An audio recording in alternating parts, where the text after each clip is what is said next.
Okay, so welcome back, or welcome for the first time to parents. We figure are the main people listening to this. I'm Laura Jane, and I'm here with George Castro, MFT, and dad, and all-around great guy.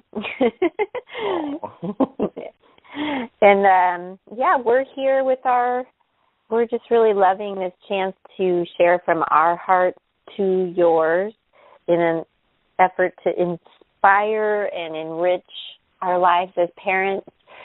We're calling this a conscious parenting podcast of sorts. And I was just telling George that he really helped me see that conscious parenting doesn't have to mean anything funky, groovy, new agey, or being any certain way. It just means being conscious, like deciding you're doing this because you are consciously choosing this approach as a parent, whatever you're deciding in the moment, just more and more doing that from a conscious approach versus unconscious.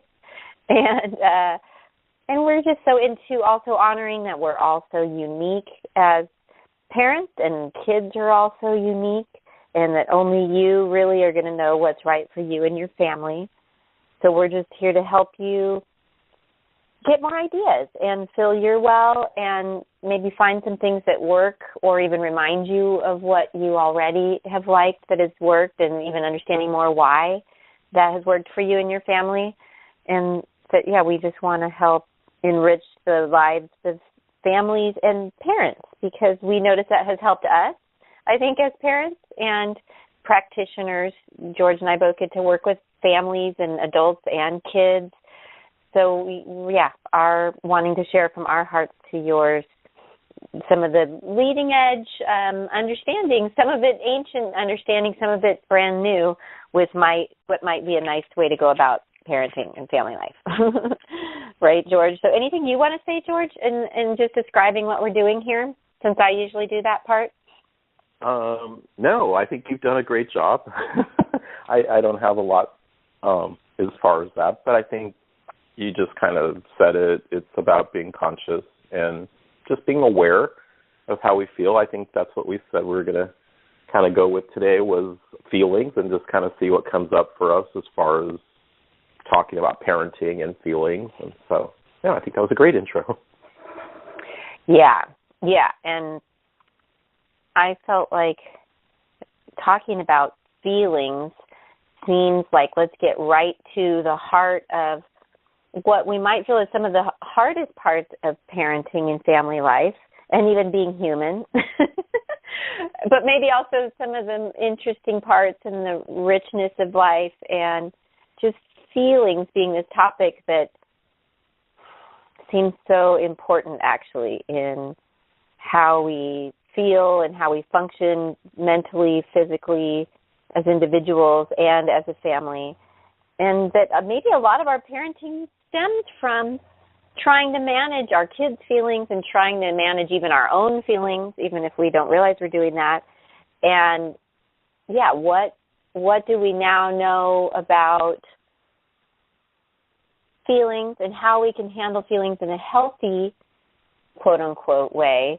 And I knew it would be so great to hear from you, George, with your 25-plus years of working with families and studying and training in all sorts of ways with these topics. And I find myself really intrigued with the power of some of the things I work with yoga and meditation and some of the approaches there with feelings and relationships, and how we could approach that in a way that might be even more functional. So getting into more about feelings.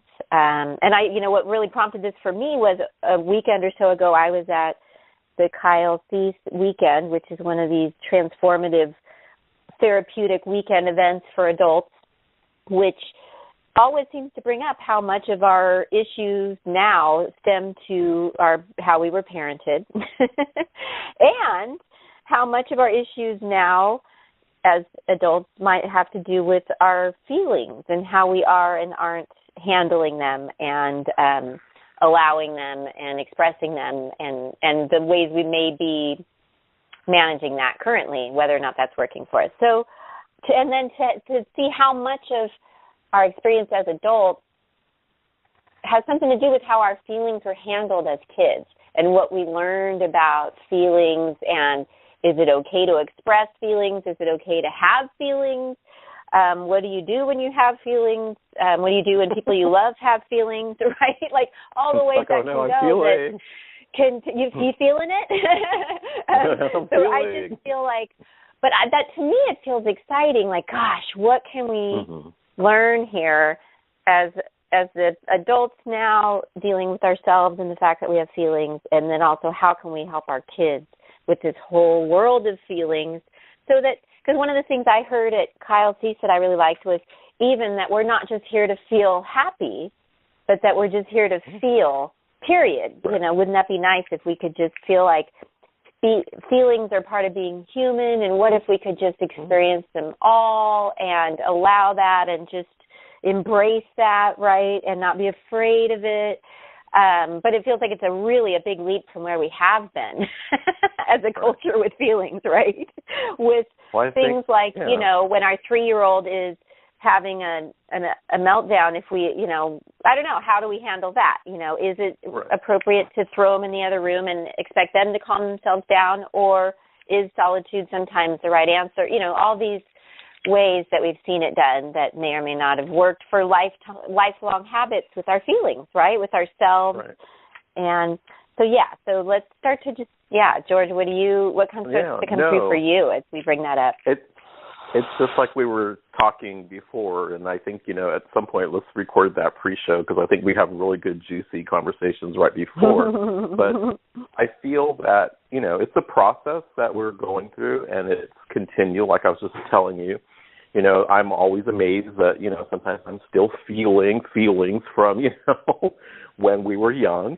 And so it's one of those things where, do we express the whole range of emotion? And many times I think what I see with parents is that, you know, when kids are feeling a certain way, or they're having, you know, whether it be, you know, sad or depressed or anxious or happy or angry. Angry is usually the one that people have a lot of trouble with. It's like, my kid is angry, you know?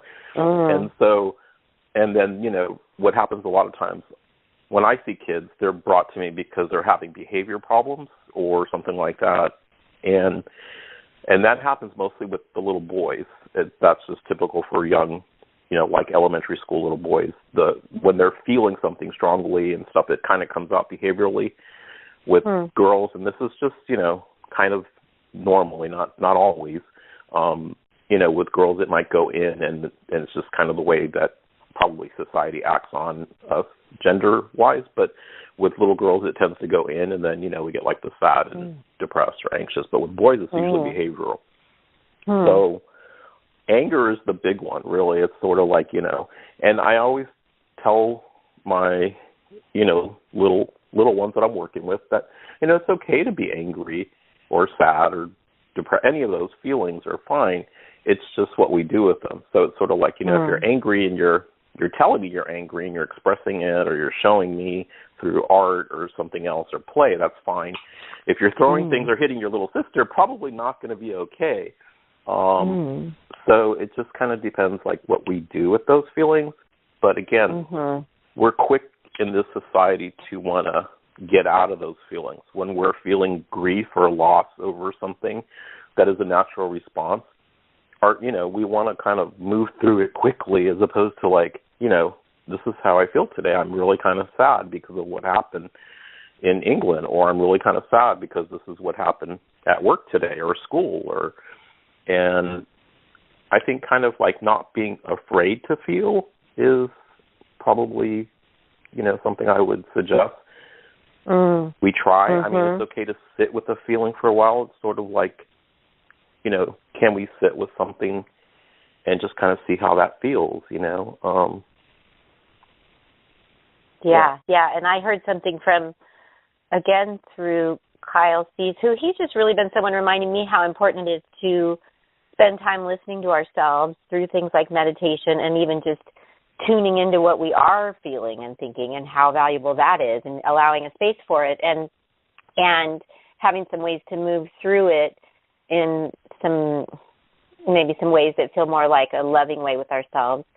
But that things like sadness, for instance, actually feel better when we look at it versus avoiding it. You know, like actually it's almost like when you actually let yourself cry, actually that tends to feel better than like when you were trying not to cry, right? Like when you actually face something like sadness, it actually has a sense of relief to it. And then obviously probably a sense of release to it too, right? So, absolutely. And I think that's an interesting distinction because I know we all heard about the punch a pillow when you're mad thing. And, you know, I want to hear what you think about that. And then I remember when I had my 3.5-year-old, my first 3.5-year-old was one of the times when I was really seeing anger in myself that I was looking at and like, whoa, this is hard to feel and face. Yeah. And, you know, I definitely don't want to express it to my 3.5-year-old. But I remember picking up a book by Thich Nhat Hanh about anger, and he would kind of say the opposite about the punching of the pillow because he would talk about it as like this. It's like a seed of anger, and you're actually growing that seed when you punch. Absolutely. And I was like, oh, man, okay, so the punching of the pillow isn't necessarily the thing either. Yeah, what do you think about, like, this healthy expression or something that doesn't feed it but actually releases it? Isn't that interesting? Because if we're looking at it as energy too, right? Right. What do you think? No, that's great that you say that because I've had a lot of these experiences. It's really interesting because that's a real early, like, 70s, even maybe pre-70s therapy. And, you know, there were a lot of therapies that came out and people thought this was great. I'm going to tell you a live story. And this is what I love about your you know, our show, you bringing me into this, is you draw on experiences that I have not thought of in, like, you know, 15, 20 years.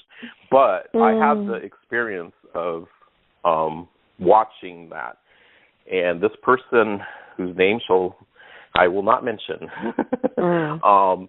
you know, I was part of a group that we were doing these sort of experiential sort of therapies, and this person was actually not even a therapist. So this is something that should be, you know, mentioned because there are a reason that there are licenses and certifications for things.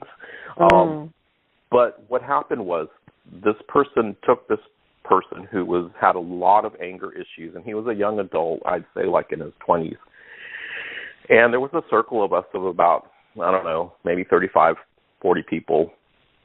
And the person who was leading this kind of group was getting him in touch with his anger. And she actually took him to a place that was really scary because, yes, he got in touch with it. And, yes, he started, you know, banging on things. I don't remember if we were using the pillow or the bataka or whatever the heck it was. But we were in a hotel room, conference room, and he lost it. I mean, he completely was enraged to the point that, you know, like he picked up a chair and like threw it, you know, like did not know where he was, did not know. And you know, people were frightened. We're just like, what in the heck is going on? So I totally agree that, you know, I saw that firsthand. I realized the person that was guiding this, first of all, did not know what they were doing and shouldn't have been in that position to do that. And secondly, I don't think it was helpful for him because he was in a rage, did not know what he was feeling because he could not feel anything but rage. And also, it wasn't cathartic in that it wasn't like, oh, okay, you know, he had all this release. Because when you tap into something like you say, you know, like if you're hitting a pillow, we use that. Sure, it's better to hit a pillow than to hit your sister or something like that in that kind of case. But to just willingly go there and encourage that, I agree, it kind of feeds on itself. So it does, I agree. It kind of builds, you know, like if we want to stay angry and be angering, that's what happens. We get into the state where, you know, we're in that mindset and we're angering. So we can stay in that as long as we want. And in people that teach anger management and stuff will tell you that, you know, that you can get into that state, and that's kind of where you're at. Unless you get out of that loop, you're going to kind of just be angering, and it kind of fuels itself. So what do you like totally about the current anger management? Like, what do you think have you found some things that you do like to recommend for kids or adults for that quote unquote anger management instead of punching a pillow? Yeah. I'm not like an anger management expert. I know people who that's all they deal with, but I do know enough about stress management and relaxation that I really, for me, I'm more of a cognitive behavioral humanistic existential therapist. And I say those things because I do a lot of different types of work with people. But one of the things that I find helpful, it's okay to feel angry. It's okay to express anger. Again, it's how we express it.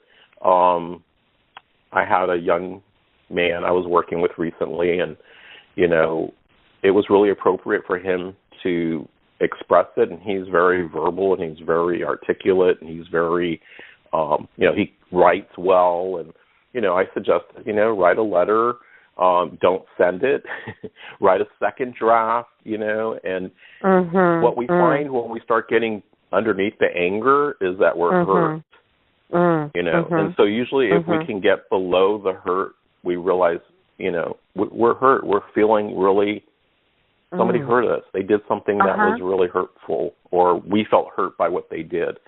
So I think that there are different things that we can do to get underneath the anger. And I think that's more helpful than just staying stuck in that emotion of, I'm angry. Because, we all know people that are angry, and they're angry all the time. It's like they're always angry. Right. And we know people that are always expressing happy and happy all the time, Yes. Right. So there seems to be some momentum thing. And so, it seems like, especially with an adult, it would be so helpful for that adult, if they're having that chronic angry response, to look at, ways to look at what might be beneath the anger, like you're saying, like maybe through things like journaling or just different things that might help you get some reflection, right, and some perspective, or maybe talking with a therapist or a friend, right, or various things. And then is it, do you think it's about just finding ways to soothe yourself once you realize that? Like, I've got some sadness about this, and then maybe it's about what you do to kind of soothe yourself now that you're aware of that issue or whatever that might be at the base of it, or if there's some action you could take to resolve something in a relationship or something. Yeah, I find it interesting because I think it really does come down to self-care and, maybe something was done to us that was unfair. Maybe it wasn't, our fault, had nothing to do with us. And, we're the ones that have to resolve it, even though maybe the other person was totally wrong and they did something that was very hurtful. And, but at some point we do have to take responsibility. We do have to take accountability. And I say this a lot with parents and stuff like that because, we may have had really, unfair upbringings. We may have had really, not, the white picket fence and, the nice house and both parents and, that kind of illusion that's painted for us. And so, but it's all what we do with it. I think it's the accountability. I have a young man that I'm working with now, and, he has had a lot of things that have happened, and it's interesting that he does not blame his family for the stuff that has happened, which I think is really healthy to accept, hey, this is what I have, this is where I'm at, this is what, I'm grateful for, this is what is going well in my life, and this is what I want, this is where I want to go, and this is what I want to get, and, or have, or be, and so I do think at some point, we do have to have that self-care and just kind of nurture ourselves in the way that we would want others to nurture us. And it's true, something that, was said to me a long time ago, we have to teach others how to treat us. If we have somebody in our life that is not treating us well, we need to teach them how to treat us. This is acceptable. This is not acceptable. This is my boundary. This is not, So I think all that stuff comes into play. And certainly it's different with kids. kids often cannot. Sometimes they can't control. You mentioned a tantrum, and a kid having a meltdown in a public place or something like that. I find it interesting because I don't know. We didn't have that, but I have experienced that with other kids, and I have experienced parents having kids that are having meltdowns, and I usually just kind of smile at the parent and go, yeah, it's tough, and I don't know what's going on, so I try not to judge. I don't know if the kid is just not getting his way, or something's going on, or has a low frustration tolerance, or has some diagnoses that I'm not aware of. Or I had a mom just recently talk to me about her kid who is autistic, and she's young, and she told me, I feel like people are judging me because they think I'm just a bad parent, but my kid does not respond to me because he has this diagnosis, and sometimes he's not responsive. So, when she goes out into public and her child is doing something that, maybe is not a social norm, it is really hard for her to kind of face that scrutiny of, hey, I'm a good parent. My kid's in therapy and I'm getting him all the help that he needs. I'm just, working with him right now. And right now he's doing what he's doing because this is part of who he is. And it's not that I'm a bad parent. So I think just giving people that space to parent, Yeah, because that changes our parenting a lot too, just when we're thinking about how we're being perceived. And gosh, it's so clear to me with what you're talking about, how just in even us talking about first the adult handling their anger, maybe, how much they're modeling to their kids in how they're handling themselves in their anger, right? And I think you're so right on that so much of that could come down to self-care, and I see like with things like meditation where we can just be having ways that we're just checking in with ourselves, right? And even tuning into how we are doing and having space and time to notice our feelings and deal with them. And then I think so much of the kids' emotions to me now seem clear, like that often it has to do with other people's energy and emotions, right? Like how often is a kid also having a high emotions, maybe because of other people's energy, or because mom's, really mad or out of whack, or, not in a way of blaming the adults, but just that the kids often are just expressing that they don't know why, but they're just feeling these things, whether it's theirs or someone else's. So I just think, because for me it was really a shift when I started to notice how much how I felt seemed to affect how my kids were feeling. Right. And then vice versa, if I noticed them acting really out of whack, often I can look at me, it's like, ooh, it might have started with me. And so that's really what got me so into this thing of like starting my days like I do and really tuning myself as much as I can before they're up, because I noticed how much that changed our day. Right. And so I think it's interesting for us to remember how much the kids may be reflecting the feelings of others around them. When you have a 4-year-old, for instance, having high emotion, to be aware. It could be so many things, right? And so to me, Absolutely. It still seems to be about soothing them. And I think that's where it gets interesting, that for some reason we think if we treated a 4-year-old like we would our friend, like if our 35-year-old friend or 65-year-old friend was in tears next to us, like we would never walk away from them and say, expect them to deal with it themselves, and actually think we might teach them something unhealthy if we tried to help them in that moment. So isn't that just so weird that so much of the parenting about feelings became about ignore it or try to distinguish it or put them in the other room or try to make it stop, basically, versus just kind of give them a hug or treat them like you would a friend.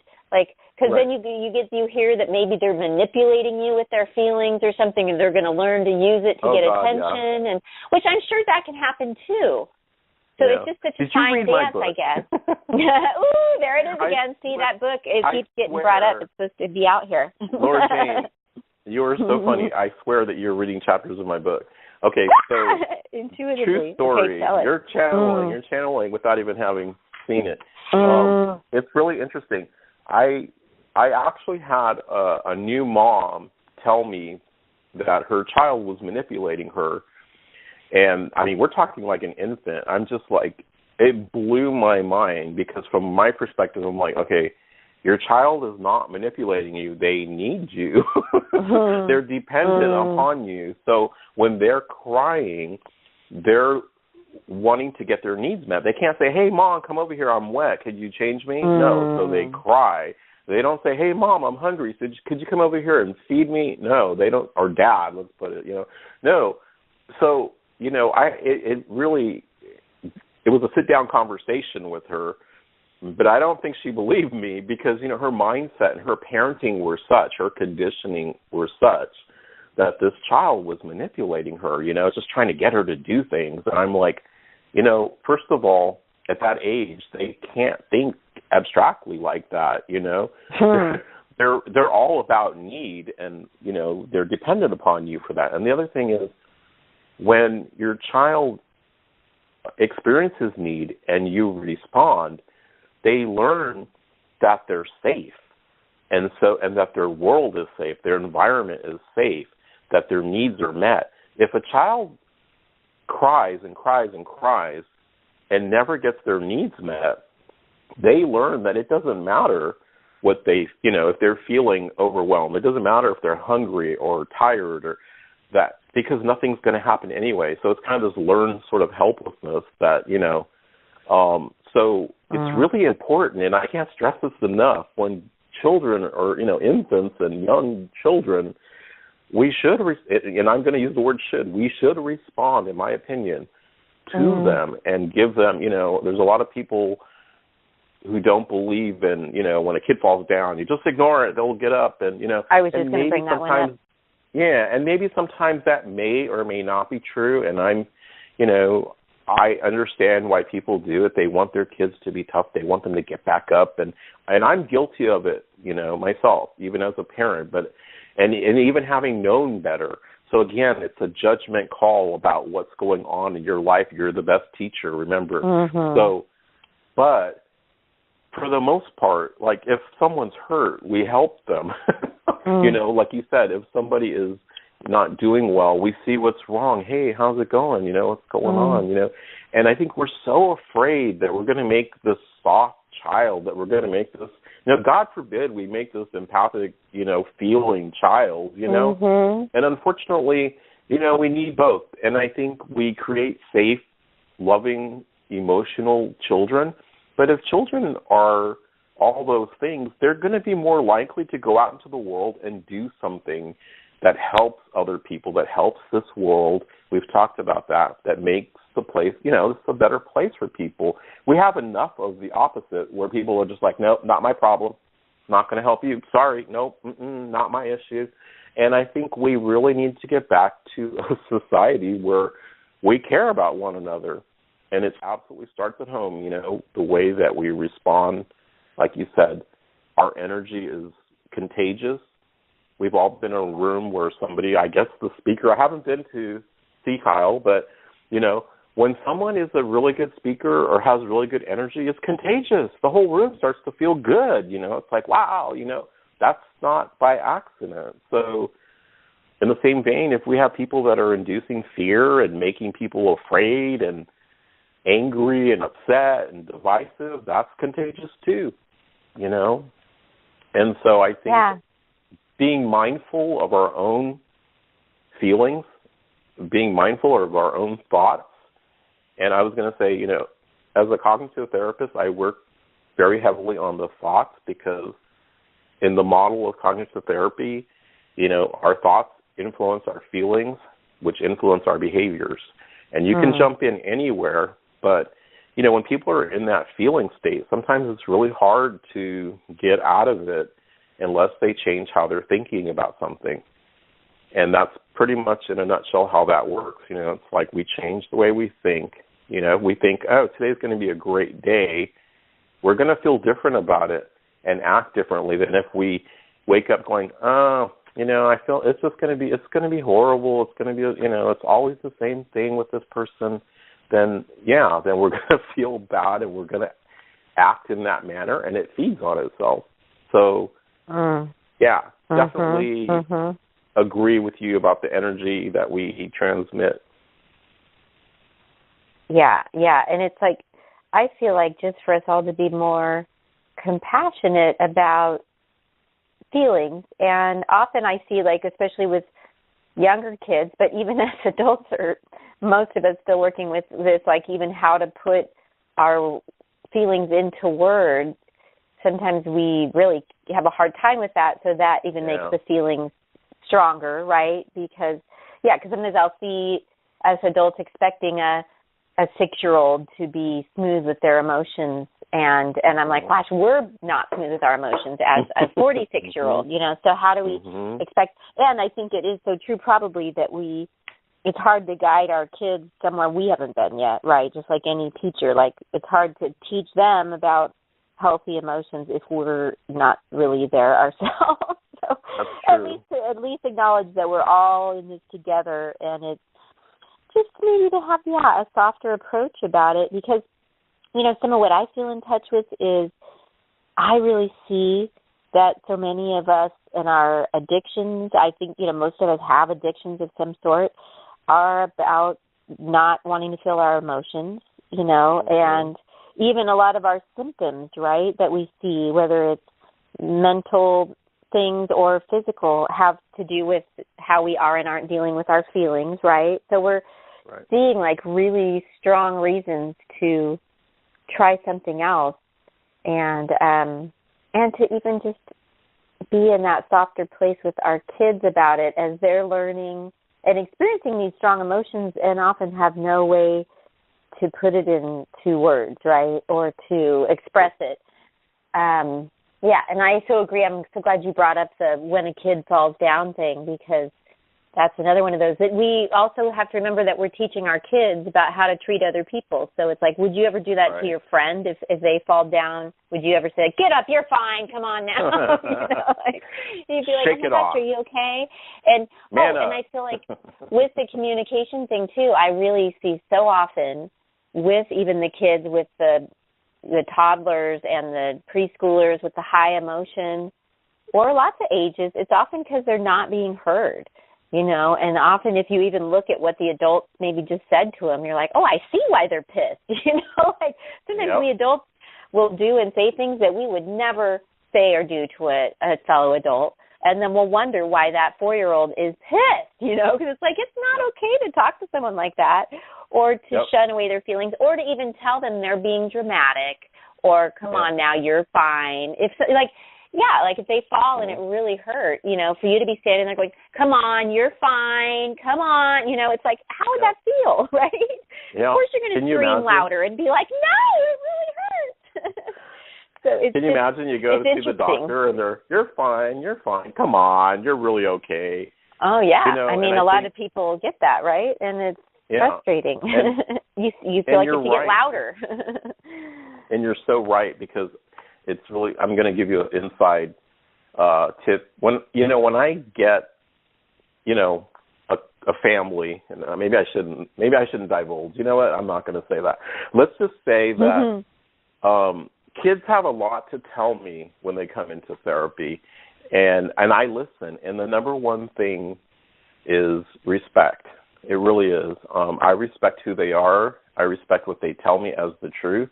I respect their feelings of what they're saying and what they're experiencing. And you would be amazed that, when you have somebody who is going through something, and not to say as parents, we love our kids, but we may not be giving them their due, like you say, in terms of, how invalidating is it for someone, one of the expressions, I'm going to say it, and I have friends that say this to me, and they say, oh, you got this. And I hate that term, and I'll tell you why. Because it invalidates what I'm saying. If I tell you, hey, I've got this interview, and oh, you got this. Well, you just went. I had no process. I had no chance to tell you that I'm nervous, that I'm feeling insecure, that I'm not sure about my resume. that I don't think I wore the right tie, all these things. And for you to tell me, oh, you got this, I know it's a real thing that we say and we mean it with the best intention, but it goes right to the end. It doesn't give me a chance to express all these things.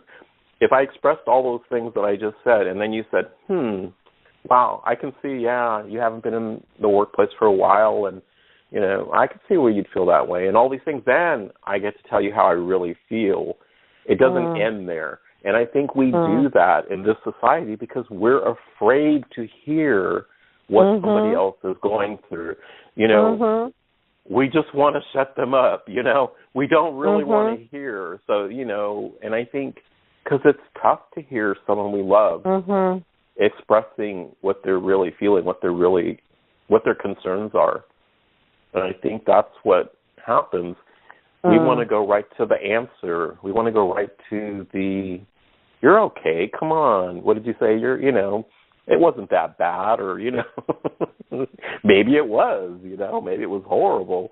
So I think just being able to listen to what, our friends, our family, our children are saying to us and really listening, Yeah, and just be more conscious about allowing feelings on all of our parts, right? With our friends, with our family, with our kids, with ourselves, and take a look at when we're rushing to it's okay, or it's going to, or just trying to make ourselves or everybody else just feel better, because obviously that's not working, right? And that's even new for me. As you know, I wrote my book, Feel Better Now.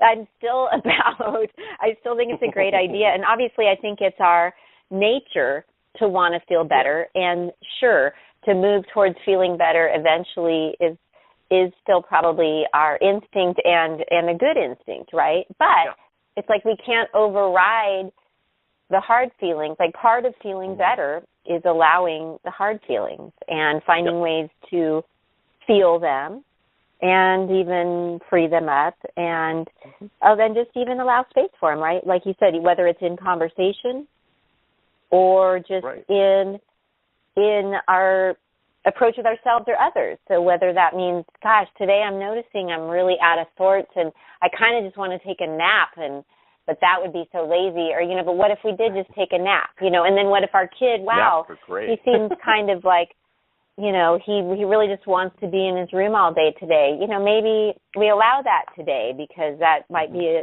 a healthy response sometimes. And so, I don't know, it's just interesting to be in a different place with not being afraid of the hard feelings as a way to actually move closer to feeling better sooner, I think, right? Or just more in balance if we're not trying to repress the hard feelings in general. And there's nothing wrong with Feel Better Now. I love that title. And that doesn't mean that we can't feel better immediately, because if someone were to listen to you for 5 minutes and really listen to you, you would feel better now. And so, we can heal quickly. This is the other thing I like to stress about therapy. It's not like you have to go to therapy for years, and maybe you do. I mean, not you, but just in general, one may. But the thing is that, indigenous cultures and lots of people, and I am one of those people, believe that you can heal quickly from things. You can heal quickly from things that were very traumatic, too. It just depends on the connection. It depends on the level of, people are aware and working on things. And so I do believe you can heal some things very quickly with, minimal, sessions and working with things. And, it's stuff that you can come back to. So it doesn't mean that that it has to be this intense sort of work. And, I think that, some of the things that you taught me in terms of exercises for my back and sort of that sort of thing, you can do immediate things that make you feel immediately better. And I think that's with the physical body, and I think the same is true with our brain, with our mind, and how we feel about things. So it's the same. You can feel better quickly. Yeah, and then just keeping an eye on our overall well-being can be a good idea. But interesting that includes allowing hard feelings, and I think also one of the specifics that I've felt has been helpful with the parenting approach with helping our kids with their feelings has been when I learned about the active listening idea, especially with the little ones, that often just to kind of state back what you hear them saying will be soothing, right? Because often they just aren't feeling heard. So I just found that really shifted things, and that now if I get to be around kids in those ages, but really any age, it's probably something therapists do with adults too, right? That just Absolutely. If you say the kid saying, "Oh, I'm upset about this," and you're just saying, "Wow, you're really upset," and even if they're crying and screaming, that you might put that to words for them, like, "You're really frustrated right now. I hear you. Yep, I hear," and often that would be enough for them to like stop, because it's like they just wanted you to know they were frustrated, So I learned that from my friend Tracy at the preschool we were at, because that active listening shifted things so much, and it wasn't about trying to coerce them into feeling different. It was just about reflecting back what you heard they were trying to say, and I think that goes with what you said about respect. And that is a brave leading edge step for today's parents to say, and to me, it was so clear when I heard from someone about how if you don't respect the best way to have your kids respect you is if you're being respectful with them, and then to understand the difference between fear and respect or obey. Do you really mean obey? When you say, I want my kids to respect me, often people might mean I obey. And then it's like, do you really want obedient kids? Because, you and I know that means if they're going to be obedient to you, that means when they have peers, they're probably going to also be very obedient to them, right? You're generally clicking them into obedience to others mode, right? So often your kid that feels so hard, and I got myself that book. What was the one about the intense kid? Raising Your Spirited Child, I think was the one. Highly spirited child or something, Yeah, because both my kids around 3, 4, 5 had a lot of high emotion and such. It wasn't like anything. To me, it seems very normal for those ages because I've seen so many kids go through that. And, to just embrace it differently and to and to look at things like, am I respecting my kid? And to be willing to look at that and how much that even might shift the vibe, right, of the whole thing. So. Yeah, no, I agree. And I think being, one of the things, too, about reflective listening and, kind of saying, I hear you're saying that, you're upset, you're angry, whatever. The other thing, too, is kind of like we don't want to put feelings that they're not feeling, but to reflect back, that can make people, like if you try that on your husband or somebody and you're like, oh, you're angry, aren't you? Or, it's a different thing. So we have to be genuine and we have to really kind of like ask those questions. So are you feeling, I bet you're feeling this. Are you feeling like this maybe? Like try it on. And I think sometimes, because if you hit it, they'll say, oh, God, yeah, man, my boss, man, he sucks. When you hit it, you'll know it with an adult. With a kid, you might be a little bit more, when we can't go over our friend's house and we really want to, that makes us probably upset, So I think, the way we talk, but the genuineness, I always tell people, it's one thing to be, to listen and, but it feels another thing when we feel someone's genuinely hearing us and really understanding, and that's really what's therapeutic in the relationship is, it's not so much, that's why talking with a good friend is very helpful sometimes, because if we feel that person really gets us, really understands us, and is really empathic to our feelings, they feel it, that really is helpful. The thing that is different with the therapist is that, usually they don't know all the characters and they're not judging, what you did or what your response. Whereas with a friend, we might be okay with saying certain things, but we don't want them to know, everything, even some of our friends we do. And if we have those friends, we're very fortunate. So I think there's a lot that goes with that. But it is something that I think is helpful even in our day-to-day, relationships, because I think myself, even after, many years of marriage, 17 years of marriage, I still miscommunicate with my wife. We still miss, there's times when, oh, I thought you meant this. Oh, it's like, so, and there was something else I wanted to say about the idea that some of us don't know how we feel about something. We're all hardwired differently. Some of us know exactly how we feel the moment we say something. We're like, oh, yeah, I feel this, or I feel that, or I love this, or I love that. And other people are more logical and analytical, and, it's sort of like, I don't know how I feel about that. Let me get back to you on that. So it's sort of like some people actually need to think about it. They need to kind of mull it over because they're not sure how they feel, and they can't access their feelings as quickly. And that happens with kids too. Like I think you said, they may not know how to verbalize it. So they're having these strong feelings, they're having these strong emotions, but they don't know how to verbalize it. They don't know exactly what they feel. And so they need time to kind of process that and maybe even help to get that out, because they may not know how they feel. They may never have thought about it, Yeah.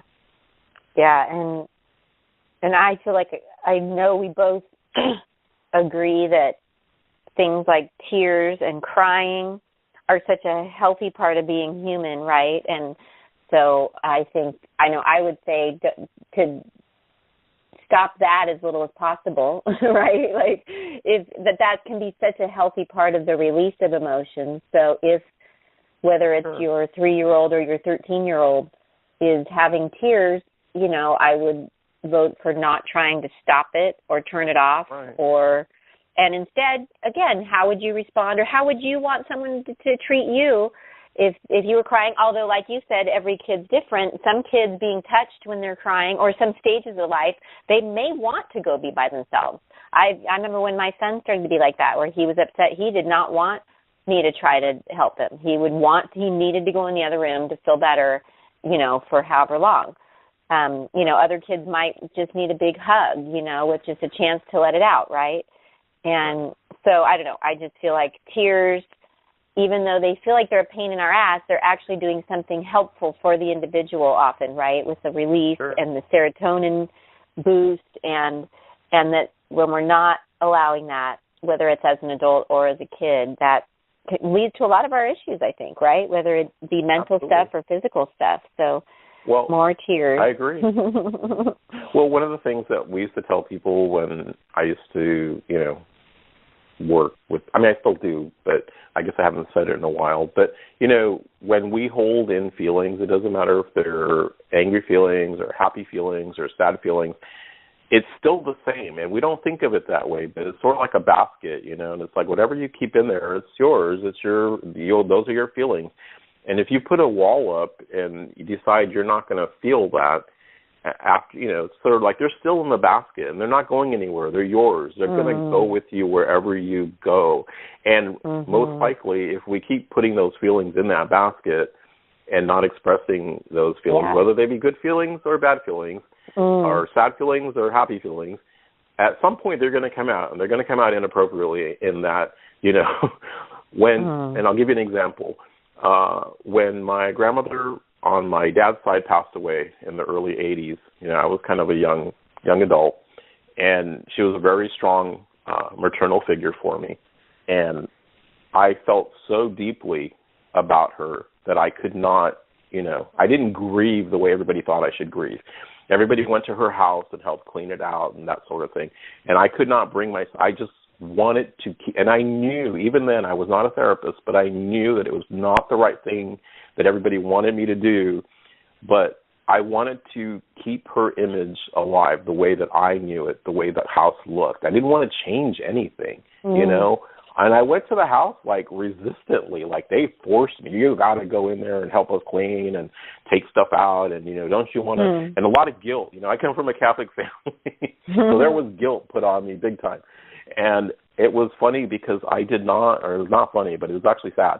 I did not cry. And I was a, pallbearer. I did not. And I remember feeling like, just shut this down. Just do not cry. Do not feel this pain. Just get through this.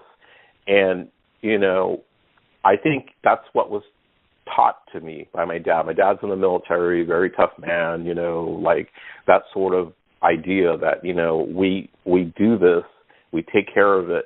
But I saw it manifesting even in my dad in different ways. He was not expressing tears. He was not crying openly, even though it was very sad. And, but he was not himself. He backed out of the garage, and this is something he'd done, thousands of times. And, there's only a few inches on each side in San Francisco. So it's sort of like, you got to be a pretty good, driver. And that one day of the funeral, and so, like, he just, like, took off the rear view, the mirror on the side, because he was not he was not feeling, he was not thinking about what was going on for him.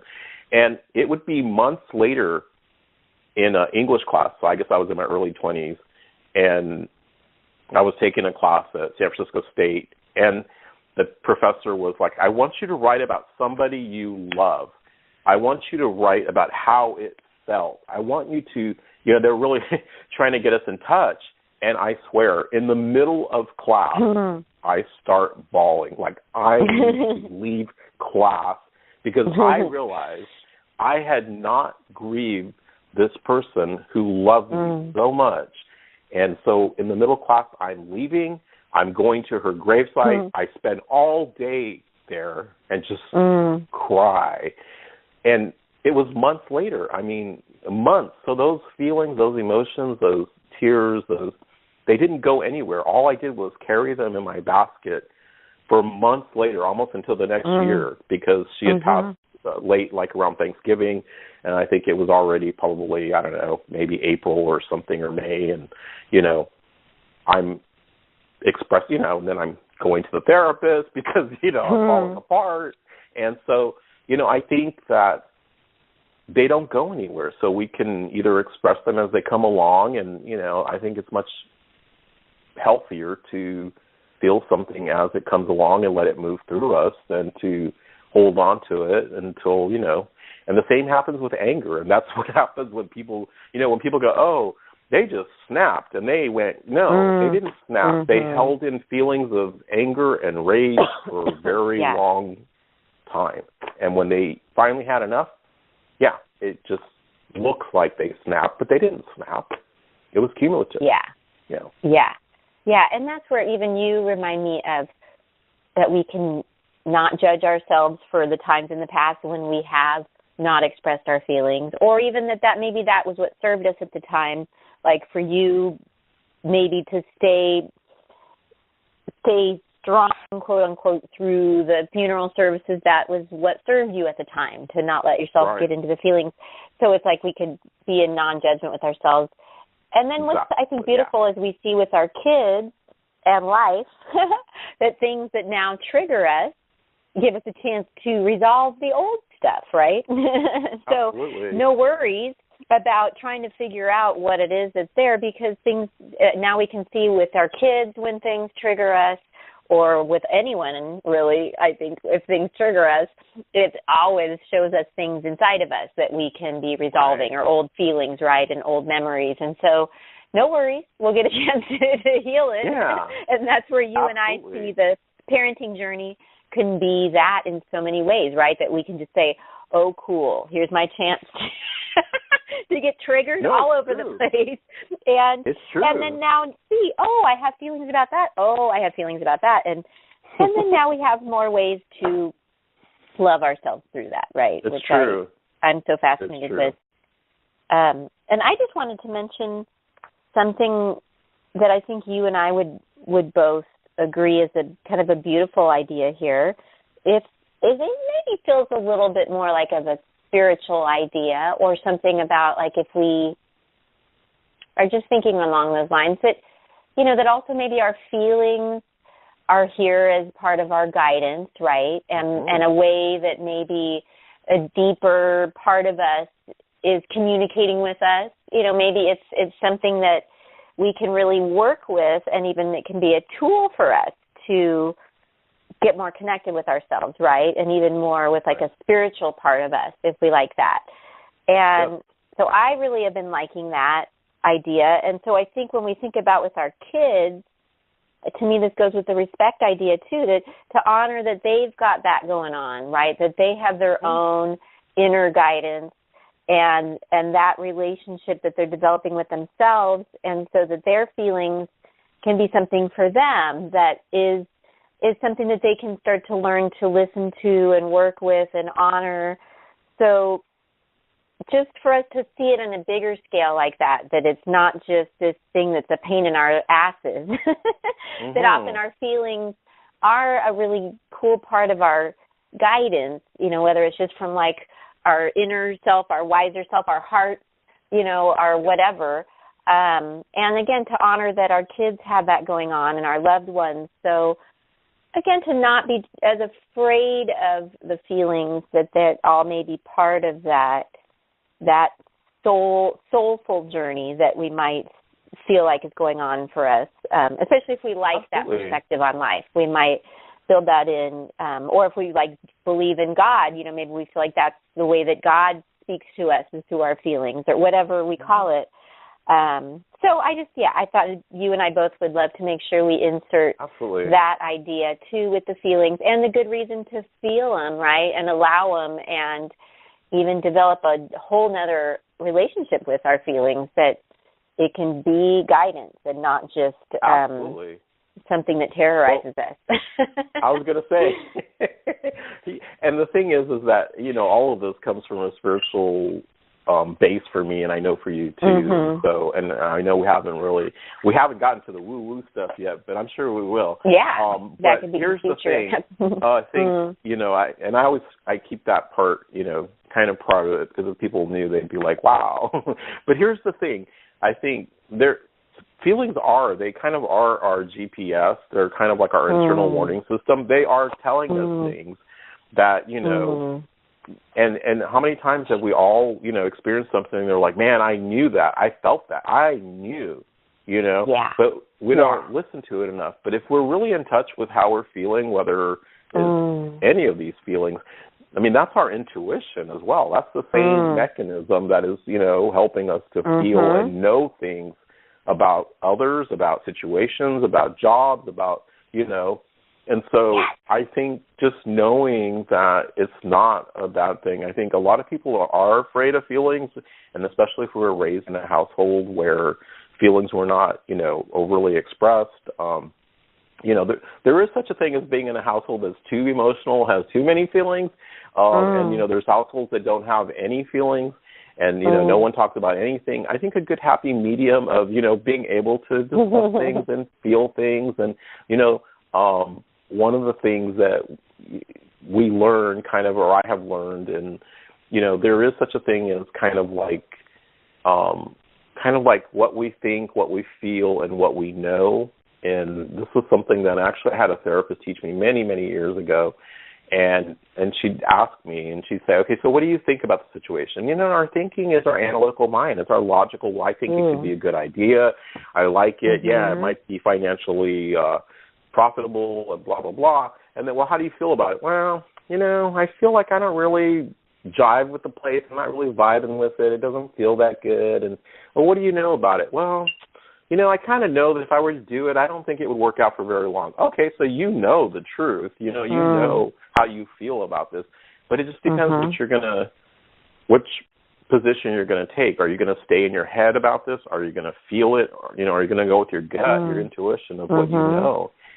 And I think so much of the time we are a thinking, which is good. We're a thinking population. But, it's good to go down into the feelings and into the gut and know. And I think kind of the best decisions are kind of a combination. I think we've talked about this sort of like, this is what, the thinking part of our brain says. This is what the feeling part is feeling. And then there's this kind of like this Venn diagram in the center where the thinking and the feeling come together. And that's kind of the wise mind. It takes into account the thinking and the feeling. And then we can make really informed kind of decisions about things in our life. But it's not easy because, like a lot of us are just in the feeling all the time. And we know people like that too, right? They're just like always in drama. They're always in, they never kind of come back to the center. They never balance back to, okay, well, what's the thinking part of this, So I think it is a balance, and it is a spiritual journey. It is a process. Yeah. Yeah, and again, just to honor, right, that we're all in our processes. Yep. But I'm so glad you brought up something like intuition, because I think that gives us, I think probably most parents would agree they want their kids to feel like they have like that knowing, or they're able to have a gut instinct, or even might think they'd like their kids to be in touch with their intuition. So then, it's like, well, how are we handling our kids to facilitate that? And things like feelings are a direct place where that link is happening, right, or not happening. And then how we talk to our kids about their feelings and help them interpret that. It creates a whole lifetime of how they're experiencing themselves, right? And so it's powerful stuff. But just it's so important for us to honor that we're all learning so much and really doing our best, right? Absolutely. And we're always doing our best. The more loving we can be with ourselves from wherever we're at right now is going to help it all feel better.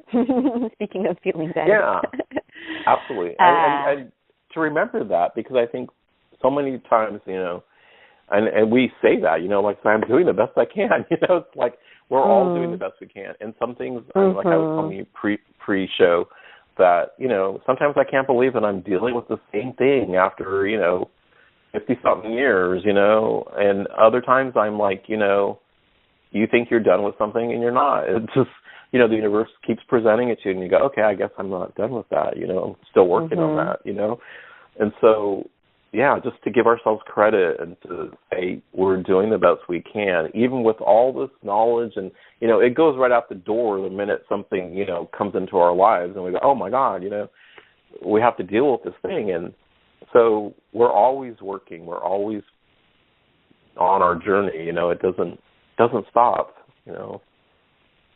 Yeah, and I think the hopeful part here too is that even though it may feel quote unquote harder in that it may take a little more time and attention and awareness, and even I think just awareness is a huge thing. Like once we're aware of something, that can sometimes even just be enough for us to shift, right? But to just know that just having this approach with ourselves, and the softer approach with ourselves, is going to help us be that way with everybody else too, right? And so, again, I think it comes back to, I think you and I both come back to like self-care for the parent still seems like one of our high recommendations, right? Yeah. Whatever as a parent you can be doing to just be finding more ways and windows of time to tune into yourself, right? And just check out how you are doing and find out what kinds of things soothe you and center you, and do more of that, right? As a way to strengthen yourself, and also that you're showing your kids about, what living a life of taking care of yourself looks like, right? Right. And I don't know, what else would you want to say as we I think we said a lot. I think here. There's a lot in, I think, these little shows that we're doing. I think there's a lot of gems in there. And, like I say, just take what works for you and throw out the rest, I mean, so much of the time we're taught that we have to take the whole thing and, that we can't pick and choose. But you know what? I disagree. If I find wisdom on the back of the cereal box, I'm going to take it. If I find it, in some deep spiritual text, I'm going to take it. And so I just tell people that, if it works for your family, if it works for you, then by all means use it. And yes. And I can't stress that enough, that we're, our children's first and best teacher. We really are. And so much of the time we do take, we don't trust that, and I think that we need to just, when we feel something's not, and then the same is true when we feel like something's not right with our child. When we really feel, I had a woman come to me, and she was only, she's very young, and her child was very young, and she's like, I think he's autistic, and it very much seemed that that's the case. And so trust your instinct, too, that when something is not as it should be or as you think it might be, or to trust that and to seek out the resources and the help and the support that you need. Yes, I think that's so important, and then that can be a way a parent could make it easier on themselves to reach out sooner than later for the kind of support, and of course, George and I are here as, George with his amazing counseling work with children and teens and families, and you can work with people online as well, right, George? Like if someone wasn't in Southern California with us. Yeah. Absolutely. And you can, get such amazing tools from George, whether it's for you as a parent and you just want to get clear on what works for you and what's going on with you, or you and your family, or just your child or teen, right, could work with you, George. Absolutely. And then, I'm happy that I'm getting asked to work with more and more families and kids and teens with ways to use things like yoga and meditation in some of these efforts, and even managing our feelings and ourselves, and even building more ways to connect as a family with some of those practices. So, so we're here to help for any of you who want more support, and just to be willing to do that for yourself, right, for you and your family, whatever ways feed you, because it's worth it, isn't it? And you'll never regret filling your well as a parent in whatever ways you want. So, well, great. Well, I feel like that is an awesome chunk of content for our parents here. And, so thank you all for being here, and thank you, George, for another great hour together. Anything else you want to say before we sign off? No, just I appreciate you doing this for us. I appreciate you bringing this to people, and I think it's helpful. Yes, here's to helping from our hearts to yours. So, well, we'll sign off, and thank you all for being here. So honored to share this with you. Okay.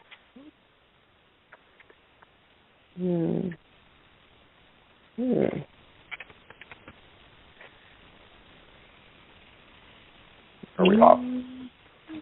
Not quite. I'll have Greg cut that. I don't know why I've got my laptop like I need to get in, and it's telling me my password is incorrect. Okay. It went to sleep, so I have to reopen it. Right, okay, now I'll turn it off. I'll assume Greg's going to cut that. Okay. Oh, wait. I can't stop recording.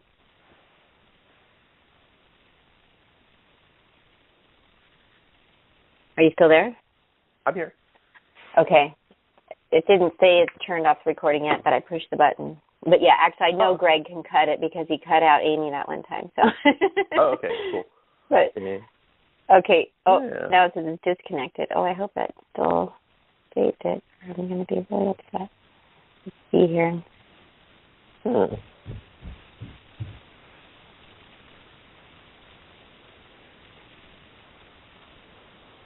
That's interesting. I hope it didn't. Oh, well, we're still on the call, so, okay. I don't know. For some reason it says... Did we hang up or something, or...? Well, I'm just looking at the recording, and it looks like... It's still for some recording. reason it thinks it's only 28 minutes.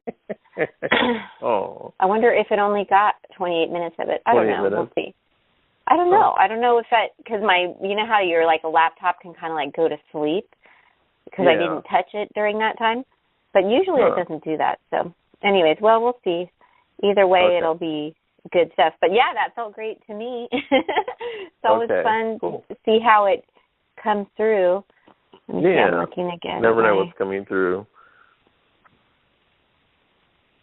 Yeah, I don't know why it says it's only 28 minutes long.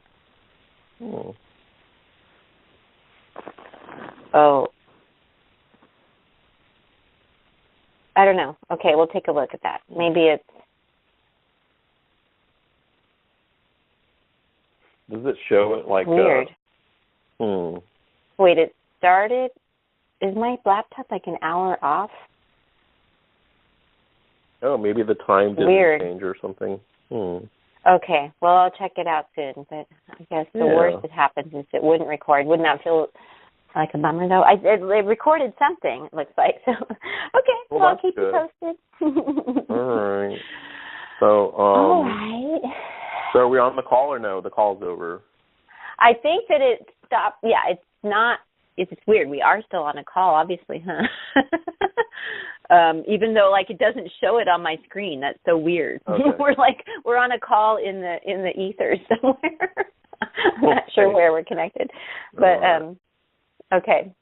So I'll take a look and see what happened here, what we have, but we had a good call either way, right? Yeah. It'd be nice to share with people. Yeah. So, but I wanted to, that's what I was going to say, should I hang up and call you back or something? I had a proposition for you. Ooh, okay. Yeah, sure. I just wanted, call me back. So I'll call you back. Okay, let me call you back on your regular number. Okay, sounds good. I'm going to hang up. Okay, bye.